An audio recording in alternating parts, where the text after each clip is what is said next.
사도행전 26장 1절에서 7절 말씀을 통해 하나님으로 채워지면 하나님으로 살아간다라는 제목으로 하나님 말씀 증거하도록 하겠습니다.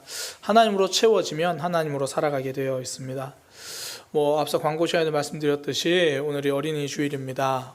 교회에서는 1년에 한 번 5월 첫째 주를 어린이 주일로 지킵니다. 일반적으로도 그렇죠. 5월 5일 이렇게 어린이날로 지킵니다.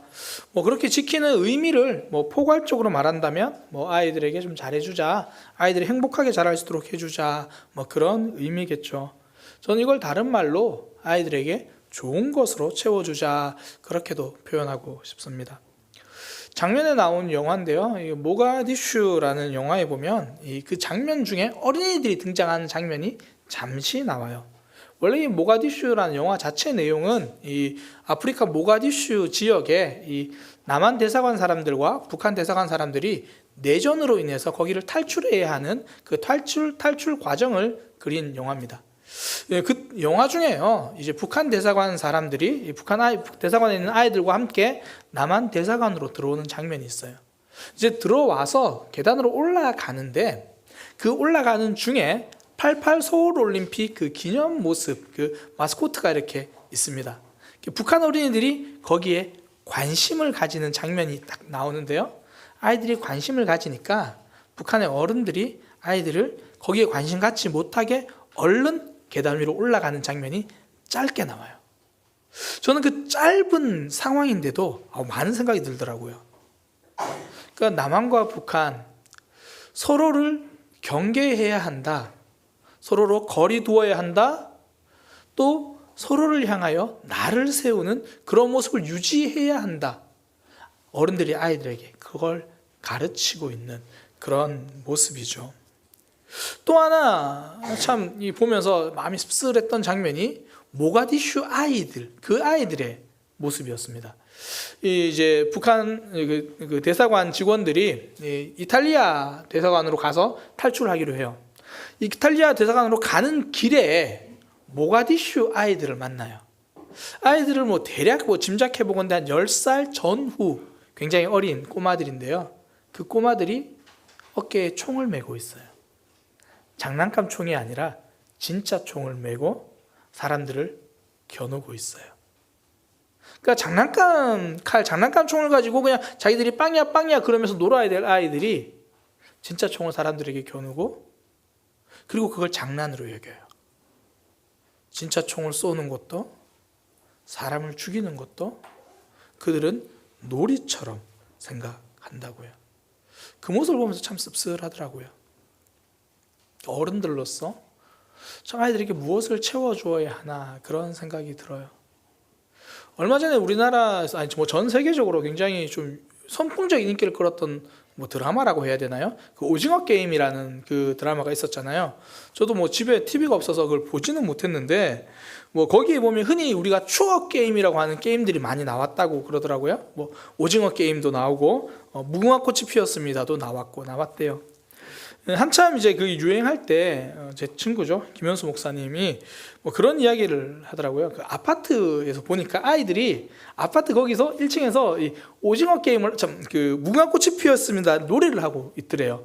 보니까 이제 무궁화꽃이 피었습니다. 그러니까 아이들이 쳐다보고 그걸 보면서 한편으로 그래도 그 드라마가 아이들에게 옛날 그런 놀이들을 좀 다시 이렇게 하게 해줄 수 있는 계기가 됐구나. 그러면서 좋아서 이렇게 쳐다보고 있었대요. 그러다가 이제 그 무궁화꽃이 피었습니다 하고 술래가 돌아보잖아요. 그러면 이제 아이들이 움직인 거예요. 그래서 너 움직였어, 그렇게 이야기를 한 거예요. 그러면 우리가 생각하기에 아이들이 막 가서 이제 술래 뒤에 붙어야 되잖아요. 근데 그 술래가 너 움직였어 그러더니 총을 잡고 두두두두두 쏘더래요. 그러니까 아이들이 움직였던 아이들이 막 으아 하면 쓰러지는, 그렇게 하더라는 거죠.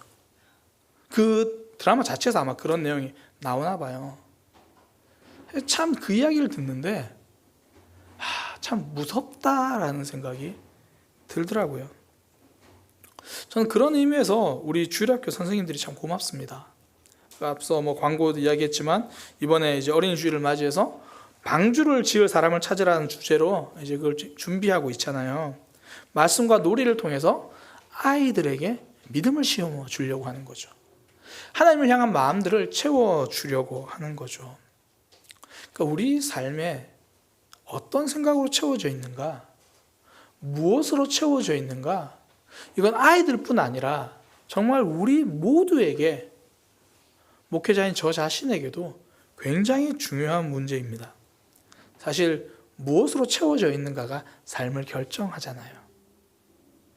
저는 오늘 우리 이 말씀, 이 사도행전 26장 1절에서 7절 이 말씀을 거울로 삼아서 과연 나는 지금 무엇으로 채워져 있나? 과연 나는 지금 하나님으로 채워져 있나? 그것을 점검해 볼 수 있는 시간이 되기를 소망합니다.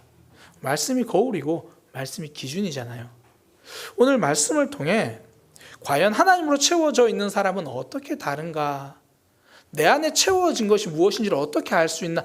그 기준이 나오거든요. 그걸 좀 함께 나누어 보려고 합니다. 말씀의 거울 앞에 우리 영혼을, 우리 믿음을 비춰볼 수 있는 시간 되기를 소망합니다. 오늘 본문에요, 보면 우리 안에 무엇을 우리 안에 무엇이 채워져 있나 그걸 알 수 있는 선명한 지표로 우리가 하나 발견하게 되는 게 뭐냐면 이야기예요. 이야기. 내 속에 어떤 이야기를 가지고 있는가? 나는 어떤 이야기를 하고 있는가? 오늘 본문에 보면 바울이요, 예수님의 부활에 대해서 이야기해요. 그게 내가 오늘은 부활에 대해서 이야기해야지 이렇게 그렇게 한 그런 상황이 아니고, 지금 바울은 아그리빠 왕과 대화하는 그 장면인데, 어떻게 보면 지금 바울 입장에서는 자신이 죄가 없습니다. 저는 죄가 없고요. 유대인들이 저를 모함했습니다. 이렇게 자신을 변호해야 되는 그런 상황이거든요. 그런데 바울은 그 상황에서 부활을 이야기해요. 복음을 이야기한다는 거죠. 우리가 지금 사도행전을 쭉 살펴보고 있는데 배경 자체가 그래요. 계속 살펴보고 있지만 짧게 정리하면, 그 벨릭스라는 총독이기 때문에 그 상황에서 지금 바울이 갇혀 있고, 벨릭스가 새로 이제 와가지고 예루살렘에 온 유대인들과 함께 재판을 하잖아요. 재판을 하는 상황에서 너 예루살렘 가서 재판 받을래? 라고 물으니까 바울이 거절합니다. 저는 황제에게 재판 받겠습니다. 항소를 하잖아요. 그러면 이제 로마로 바울이 압송돼서 가야 되거든요. 이송돼야 돼요. 그 기다리는 동안 벨릭스 총독에게 아그리빠 왕이라는 사람과 그의 여동생 베니게가 찾아와요. 이 어떤 관계냐면, 이 벨릭스 총독은 이스라엘 땅을 기준으로 볼 때 굳이 표현하면 남서쪽을 다스리는 사람이고, 이스라엘 땅을 기준으로 볼 때 이 아그리빠 왕은 북동쪽을 다스리는 사람이에요. 둘 다 이제 로마 황제의 밑에 있는 사람이에요. 그러니까 이제 벨릭스가 새로 부임을 하니까 아그리빠 왕이 인사차, 축하차 이렇게 들린 거예요. 그렇게 들리니까 이제 벨릭스가 이야기를 하는 거죠. 참, 안 그래도 지금 여기에 바울이라는 사람이 구속되어 있는데 이 사람이 황제한테 지금 재판받겠다고 그렇게 항소를 했습니다. 이제 그런 이야기를 한 겁니다. 그러니까 아그리빠 왕이 그 얘기를 듣고 그래요? 도대체 무슨 일인지, 어떤 상황인지 저도 좀 들어볼 수 있을까요? 이제 그렇게 돼가지고 바울이 아그리빠 왕 앞에서 이제 이야기하는 거예요. 아그리빠 왕이 바울에게 말하죠. 너 나한테 할 얘기 있으면 너희 무슨 상황인지 너의 사정을 좀 이야기해봐라. 그랬더니 오늘 성경에 보니까 바울이 변명을 했다 그래요. 이게 번역이 좀 아쉬워요. 이게 변명이라고 번역되기보다 변론이라고 번역돼야 되거든요. 우린 변명 그러면 꼭 잘못했는데 뭔가 핑계 대는 것 같잖아요. 예를 들어 그 서양 고전 중에 소크라테스의 변명이라는 책이 있습니다. 다 들어보신 척 해야 돼요. 굉장히 유명한 책이니까. 소크라테스의 변명이라는 책이 있습니다.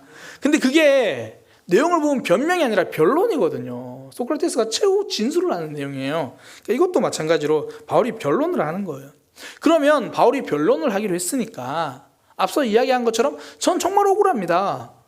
이거 유대인들이 잘못한 거예요. 그런 이야기가 나와야 되는데 7절에 보니까 이렇게 이야기해요.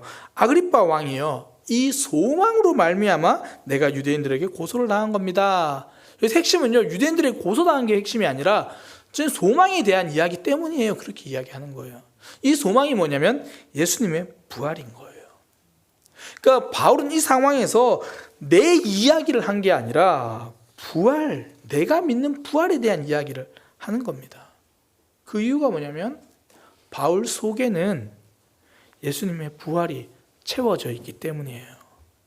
하나님으로 채워져 있으니까 하나님에 대한 이야기를 합니다. 내가 하는 이야기가 무엇인지를 보면 내 속에 채워진 게 무엇인지 알 수 있다라는 거예요.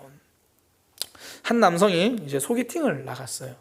그 약속 장소로 가보니까 먼저 여성분이 아마 근처에 있었던지 좀 약속 장소로 좀 빨리 도착해서 카페에서 기다리고 있는 거예요. 들어오면서 보니까 그 여성분이 휴대폰을, 스마트폰을 이렇게 보고 있는 거죠. 이렇게 보고 있으니까 남성분이 이제 도착을 해서 인사차 뭐 이렇게 인사하면서 안녕하세요, 뭐 누구입니다 하고 이제 그냥 편하게 대화를 하려고 아까 오다 보니까 폰 보고 계시던데 뭐 보고 계셨어요? 그러니까 이제 그 여성분이 원피스 보고 있었어요. 그렇게 이야기를 한 겁니다. 남성분이 그래요? 원피스에 관심 있으신가 봐요. 예, 저는 원피스를 좋아해요. 그러자 남자가 원피스를 좋아하시냐고요? 저도 원피스를 굉장히 좋아해요. 그러면서 원피스 이야기를 쫙 한 거예요. 그 원피스 사진을 좀 보겠습니다. 저게 애니메이션 원피스라는 애니메이션이거든요. 이게 저기 일본 만화인데 그러니까 여자는 자기가 입을 옷 원피스를 검색하고 있었는데 남자는 원피스라는 단어를 듣고 자기가 좋아하는 만화 영화를 생각한 거예요. 그래서 갑자기 남자가 이제 화면 넘겨주세요. 넘어졌네. 남자가 저도 원피스를 좋아해요. 그리고 10분 동안 저 애니메이션 영화를 이야기를 한 거예요. 그 주인공이 이런 어려움 당했고 저 누가 죽었을 때 그때 정말 슬펐어요. 막 한참을 10분 동안 그 얘기만 한 겁니다. 소개팅 결과는 보지 않아도 알 수 있겠죠. 내 속에 그냥 저 이야기가, 저 마음이 내 속에 채워져 있으니까 그냥 그 이야기를 하는 거예요. 우리도 주변에 함께 신앙생활하는 분들 중에 하나님으로 가득 차 있는 분들, 우리 구역 모임 하다 보면 알잖아요. 그런 분들이 함께 있으면 구역 모임이 막 살아나기 시작해요. 하나님에 대한 이야기를 하니까 그 이야기로 구역 모임을 채우죠. 그러니 듣는 이들도 이거 뭔가 다르구나, 여기 뭔가 생명력이 있구나, 그걸 느끼는 거죠. 내 안에 하나님에 대해서 할 이야기가 있으니까 그 얘기를 함께 나누는 거죠. 오래된 노래 중에 가을 편지라는 노래가 있습니다. 김동욱 장님 혹시 아시면 좀 불러주실 수 있어요? 제가 이거 책으로 저는 이 내용을 봐가지고 찾아봤는데 전 도저히 못 부르겠더라고요. 가을엔 편지를 하겠어요 뭐 이런 건데, 그런 건데요. 첫 노래가 그래요. 가을엔 편지를 하겠어요. 근데 그 다음 문장, 그 다음 가사를 제가 보는데 가슴이 뭉클하더라고요. 가을엔 편지를 하겠어요. 누구라도 그대가 되어 받아주세요. 내가 편지를 쓸 건데 아직 줄 사람은 없어요. 근데 누구라도 그대가 돼요. 누구라도 받는 사람이 되어서 받아달라고 말하는 거예요. 받아줄 사람은 없어도 내 속에 그리움은 있다라는 거예요. 받아줄 사람은 없어도 내 속에 하고 싶은 말은 지금 차고 넘친다라는 거죠. 그러니까 나는 하고 싶은 말이 가득 차 있는 그 상황. 사람들이 보통 어떨 때 이런가요? 굉장히 슬픈 일을 겪었거나 굉장히 기쁜 일을 만났을 때 사람들이 그래요. 이걸 어떻게 알 수 있냐면 20대 중반 형제들을 만나보면 알 수 있어요. 주로 한 이야기가 군대 갔다 온 이야기예요. 제 조카가 이제 군대 갔다 온 지 꽤 되는데 전화할 때마다 계속 군대 얘기를 했어요. 계속 군대 얘기. 제가 모교에 있을 때, 제가 어릴 때 다니던 교회, 제가 청년대 일입니다. 그 당시 후배 중에 한 명이 군대를 갔는데요. 제가 한 20년 정도 돼서 정확한 이유는 모르겠는데 훈련소에 들어갔다가 일주일 만에 퇴소돼서 왔어요. 그런데 훈련소 일주일 기간 이야기를 3개월 동안 하더라고요. 그러니까 그 친구에게는 뭐 그럴 수 있죠. 나름 문화 충격이고 뭐 나름 인생에 굉장히 중요한 또 힘든 그런 상황이니까 그렇게 이야기할 수 있죠. 사람은 이게 내 인생에 중요하다 싶으면 그거 이야기를 하거든요. 우리가 구역 모임에서 하나님 이야기를 하는 이유가 내가 이번 주에 들은 말씀이 내 인생에 중요하거든요. 내 삶에 중요하거든요. 그러니 말씀 가운데 하나님이 내게 하셨던 이야기, 내가 하나님을 경험한 이야기, 내가 도전받고 그분이 나에게 하셨던 이야기를 하는 거잖아요. 제가 이전에 청소년부 사역을 할 때요, 이제 그 당시 학생 예배를 마치면 학생들이 공과 공부를 해요. 이제 공과 선생님들이 진행하시니까 그 선생님들 중에서 이제 그 똑같은 공과 교재인데도 다양하게 진행을 하시더라고요. 근데 어떤 한 분이 실제로 교사 원래 때도 이야기를 하셨는데, 아이들 삶을 보니까 이제 고등부를 맡으셨는데 월화수목금, 그 당시엔 토요일 학교 갈 때도 있고 막 그런 상황이었고, 그리고 야간 자율 학습하고 학원 가고 아이들의 삶이 너무 빡빡하다는 거죠. 그런데 교회 와서 예배 드리고 또 공과 공부까지 하는 게 아이들에게 좀 너무한 것 같다라는 생각이 들어서, 그 선생님은 그 공과 시간이 되면 아이들 학교 생활을 쭉 물어주신대요. 어땠는지 물어보고 또 한 주간 삶은 어떻게 살았는지 그런 이야기를 하면서 아이들을 쭉 들어주고 위로를 해준다는 거죠. 그랬더니 아이들이 한 1년 정도 그 선생님 같이 하니까 선생님랑도 굉장히 친해지고 굉장히 선생님을 참 좋아하게 됐어요. 근데 그렇게 1년이 지나도 예수님과 친해지진 않더라고요. 한편으로는 제가 그런 생각이 들었어요. 그분에게는 신앙생활이 과연 의무와 숙제일 뿐인 건가? 하나님에 대한 이야기를 하는 것이 늘 불편하고 어려운 일인가? 내 안에 없는 이야기를 하려면 사실 어려워요. 제가 이제 뭐 우리 교회 섬기는 선교사님들 중에서 제가 송장원 선교사님을 가끔씩 이야기하는데, 그분을 처음 만난 그 느낌이 제가 너무 좋았어요. 그분이 우리 교회 처음 이제 말씀 전하러 오셨을 때 점심 식사를 하고 함께 대화를 하는데, 처음부터 그분과 제가 하나님에 대한 이야기를 시작해가지고 시간 가는 줄 모르고 한참 대화하다 보니까 어이구 오후예배 지금 빨리 가야 됩니다. 그리고 왔던 기억이 있어요. 그러니까 서로 하나님에 대한 이야기를 하는데 나에게 말씀하신 하나님, 우리 사회 가운데 일하신 하나님, 그 하나님에 대한 이야기가 그칠 줄 몰랐거든요. 근데 가끔씩 이제 뭐 교회 다니든 안 다니는 사람 만나면 어떤 사람들 중에는 정치 이야기만 주구장창 하는 사람들이 있어요. 또 교회 다니는 분들 중에도 대화하다 보면 교회 이야기는 참 많아요. 우리 교회가 이런 일이 있고 저런 일이 있고, 근데 나의 하나님이 나에게 어떤 일을 하셨는지에 대해서는 나누지 않는 경우가 있더라는 거예요. 바울을 보면요, 정말 하나님에 대해서 할 말이 많은 사람이에요. 그 증거가 뭐냐면 바로 신약 성경이거든요. 신약 성경이 총 27권입니다. 그 중에 바울이 쓴 서신서가 13권이에요. 그러니까 총 27권 중에 13권이면 거의 절반 조금 안 되잖아요. 그 정도예요. 성경을 보세요. 사도행전 이후에 로마서부터 시작해가지고 로마서, 고린도전서, 고린도후서, 갈라디아서, 에베소서 쭉 해가지고 빌레몬서까지 전부 바울이 쓴 편지입니다. 그러니까 교회들에게 전할 하나님의 이야기가 바울은 너무 많은 거예요. 심지어 어떨 때는 편지는 써서 하나님의 이야기를 전하고 싶은데 자기 몸이 따라주지 못할 때도 있어요. 그때 바울은 어떻게 했냐면 대필이라도 했어요. 불러주고 누가 기록하게 한 거예요. 그렇게 해서라도 하고 싶은 하나님의 이야기가 너무 많은 거죠. 내 안에 있는 하나님 이야기가 넘쳐서 그걸 하고 싶은 거예요. 가을엔 편지를 하겠어요. 누구라도 그대가 되어 받아주세요. 저는 이게 바울의 심정인 것 같아요. 힘들어도 하나님에 대한 이야기를 하겠어요. 누구라도 영혼에 갈급한 이들이 있다면 들어주세요. 바울은 그렇게도 할 말이 참 많았습니다. 바울 안에 채워진 하나님, 바울 안에 있는 복음에 대한 그 감격 때문이죠. 하나님에 대한 이야기가 있는 사람이 하나님에 대해서 채워져 있는 사람입니다. 똑같은 아픔, 비슷한 아픔을 겪었는데 어떤 사람은 상처만 이야기하고요, 어떤 사람은 그 상황에서 붙들어 주신 하나님을 간증합니다. 내 삶의 이야기에서 하나님의 이야기가 연결되기 시작하면 상처가 간증이 되거든요. 그 안에 하나님이 있으면 상처도 하나님에 대한 이야기로 바뀌는 거예요. 내 신앙생활에서 과연 하나님이 지금 내 안에 있는가? 난 하나님으로 채워져 있는가? 점검하는 첫 번째 방법이 바로 이거예요. 이야기. 나는 지금 어떤 이야기가 내 속에 들어있고 어떤 이야기를 하고 있는가? 이게 말씀의 거울이 비춰주는 우리의 모습입니다. 또 하나는요, 우리의 신앙이 하나님이 채워져 있는 거 점검할 수 있는 또 하나의 방법은 뭐냐면 발자취예요. 발자국. 그러니까 내가 걸어온 발자국의 모습을 보면 알아요.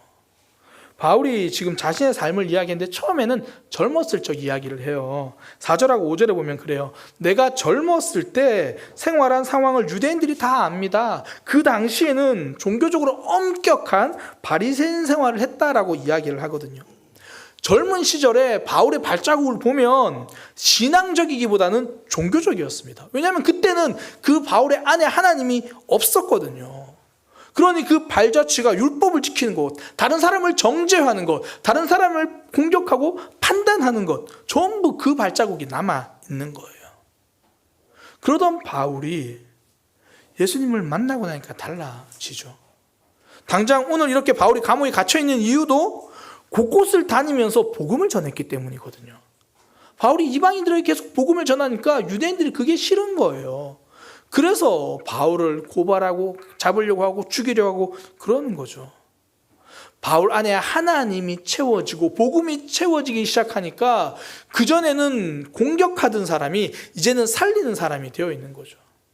내 안에 하나님이 없으면 자꾸 공격해요. 자꾸 판단하고 정죄해요. 내 안에 하나님으로 채워지면 그 복음을 가지고 살리기 시작하는 거죠. 그 삶의 발자국이 그래요. 삶의 발자국이 하나님을 향해서 걸어가는 발자국이 되는 거거든요. 그러니까 지난 삶의 발자국을 보면 지금 내 삶이 하나님으로 채워져 있는가, 그렇지 못한가를 알 수 있는 거예요. 그 소설 중에 1984라는 소설이 있는데요. 그 소설에 보면 이런 문장이 있습니다. 과거를 지배하는 자는 미래를 지배한다. 이 소설이 이 조지 오웰이라는 사람이 1940년대에 쓴 소설이에요. 그 제목이 1984인 이유는 1940년대에 1984년도의 가상 그 시대를 가상으로 쓴 소설이거든요. 뭐 그런 거 있잖아요. 그러니까 우리에게 지금 1984년이 과거인데 40년대에는 미래였잖아요. 그 예전에 그 만화 영화 중에 혹시 미래소년 코난 아세요? 푸른 바다 저 멀리, 아마 우리 어른들은 대부분 다 아실 건데 거기 보면 그 만화 시작하기 항상 초반에 시대적 배경이 나와요. 서기 1999년. 그때는 1999년이 되면 전 세계가 전쟁으로 멸망을 해요. 그래서 우주로 갔던 사람이 떨어져가지고 거기서 아이가 태어난 게 코난이거든요. 그러니까 코난은 2000년생인 거예요. 그러니까 그 당시는 그게 미래의 일인 줄 알았어요. 근데 그게 1999년이에요. 뭐 또 그런 만화 영화가 있었어요. 저도 기억나는 게 2002년 우주소년 원더키디. 2020년. 그러니까 저는 어릴 때 그거 보면서 2020년이 되면 저도 우주여행 할 줄 알았어요. 근데 우주여행커녕 아직 미국도 못 가봤어요. 그러니까 조지 오웰의 그 1984라는 소설이 그런 개념으로 생각하시면 돼요. 1940년대에 1984년에 이런 일이 있을 거라고 썼는데 그때 조지 오웰이 그린 사회 모습은 너무나 좀 암울합니다. 이 빅브라더라고 하는 이 지배자가, 그러니까 사실 가상의 지배자인데 그 지배자가 모든 사람을 감시하고 모든 사람을 통제하고 있는 그런 시대예요. 근데 이 당시에 빅브라더가 이 통제하는 방법이 뭐냐면 과거를 조작하는 거예요. 이게 어떤 의미냐면 예를 들어 이제 빅브라더가 연초에 연설을 합니다. 올해는 우리나라가 7%의 경제 성장을 할 겁니다. 이제 그렇게 연설을 하는 거예요. 그러면 이제 뭐 언론 신문들이 막 작성을 하잖아요. 빅브라더 7% 경제 성장률 예측하다, 뭐 그걸 선언하다 이야기를 해요. 그런데 한 11월 되니까 경제 성장률이 3%밖에 안 돼요. 그럼 어떻게 하냐면 이전 1월 달에 나왔던 신문들을 다 수정해요. 그때 빅브라더 연초에 3%의 경제 성장을 예언하다 이렇게 이야기 다 바꿔요. 모든 신문 잡지를 다 바꿔요. 그러면서 이렇게 말하는 거예요. 연초에 이야기한 것처럼 빅브라더의 예측은 선명하게 3%를 맞췄습니다. 뭐 이런 거예요. 그러니까 주인공이 하는 일이 그거거든요. 신문 중에 혹시나 지금 현재와 다른 게 있으면 현재를 반성하는 게 아니라 과거를 다 바꿔요. 그러니까 빅브라더와 정부는 그걸 안 거예요. 과거의 모습, 그걸 꼼꼼하게 보여줌을 통해서 현재에 신뢰받을 수 있다는 걸 그들은 안 거죠. 그래서 하는 말이 과거를 지배하는 자가 미래, 앞날을 지배할 거다. 그러니까 지난날의 발자취가 그 사람이 현재 모습이 어떤가를 증명한다는 걸 그들은 알고 있는 거예요. 그래서 우리가 이력서에 경력을 넣잖아요. 과거에 내가 어떤 일을 했는가. 저도 이제 부산교회에 있을 때 이제 후배 교육자들이 이제 다음 사역자들이 바뀌면 이력서가 들어와요. 그러면 원체 많은 이력서가 들어오니까 담임 목사님이 이제 저랑 김현수 목사님한테 이걸 점검하라고 먼저 이렇게 주시거든요. 그러면 뭐 자기소개서도 있고 목회 비전도 있고 있어요. 근데 그거 보기 전에 제일 먼저 보는 게 뭐냐면 이전 교회에 몇 년 있었는가 그것만 딱 봐요. 그리고 일단 이전 교회에 3년 이상 있었던 사람들 서류만 먼저 모아요. 그리고 나서 자기소개서나 목회 비전을 본다고요. 그러니까 얼마나 잘할 겁니다 이 이야기보다 중요한 게 지금까지 어떻게 해왔는가 그거 굉장히 중요해요. 뭐 대통령 선거는 끝났지만 이제 6월에 지방선거 있잖아요. 뭐 제가 정치적인 이야기는 아니에요. 그런데 좋은 사람을 뽑는 방법을 알려드릴게요. 이 선거 불효자가 온다고요. 그럼 거기에 새로운 공약, 멋진 공약, 죄송하지만 공약 보지 마세요. 앞으로 하겠다는 다짐 보지 말고 혹여나 그 사람이 그 전에 다른 데서 어떤 뭐 단체장이나 국회의원 뭘 했으면 그 사람이 지금까지 뭘 했는지를 보세요. 그러면 선명합니다. 비전이 화려한 사람보다 발자국이 아름다운 사람이 진짜예요. 발자국 속에 그 삶이 들어있거든요. 그러니 나의 믿음을 점검하는 좋은 방법, 내가 오늘 순종했나 안 했나 그거 보면 좋겠지만 사실 그러면 대부분 다 믿음 안 좋아요. 왜냐하면 오늘 늘 넘어지거든요. 그래서 보는 게 뭐냐면 지난 3개월을 보세요. 지난 6개월을 보세요. 지난 1년을 보세요. 부족했지만 지난 1년 내가 하나님을 향해서 조금이라도 다가가고 있다면 그건 내 삶에 하나님이 채워져 있다는 증거예요. 그러나 지난 3개월, 지난 6개월, 지난 1년을 봤는데 여전히 나는 제자리 걸음이고 하나님을 향해서 등 돌리고 있고 하나님과 좀 거리 두고 있다면 우리 속에 하나님이 계신지를 점검해야 되는 거예요. 내가 지나간 발자국 위에 하나님을 통한 회복이 있었는가? 혹은 여전히 아픔만 붙들고 있는가? 내가 지나온 6개월간 하나님을 더 알아가고 더 가까워진 삶이었나? 혹은 여전히 하나님과 일정 거리두기를 벗어나지 못하고 있는가? 그걸 통해서 우리 신앙을 점검할 수 있는 거죠. 제가 서론에서 무엇을 채우는가 그것이 중요하다고 말씀을 드렸어요.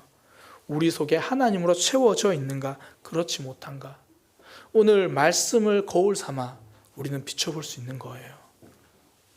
하나님으로 채워진 사람의 입술에는 하나님의 이야기가 있습니다. 하나님으로 채워진 사람들의 발자국을 보면 하나님 붙들고 하나님께로 걸어간 그 삶이 있는 거예요. 저는 오늘 이 두 가지를 가지고 우리 삶을 비춰보고 점검하기를 소망합니다. 나는 사람을 만나면 어떤 이야기를 하는가?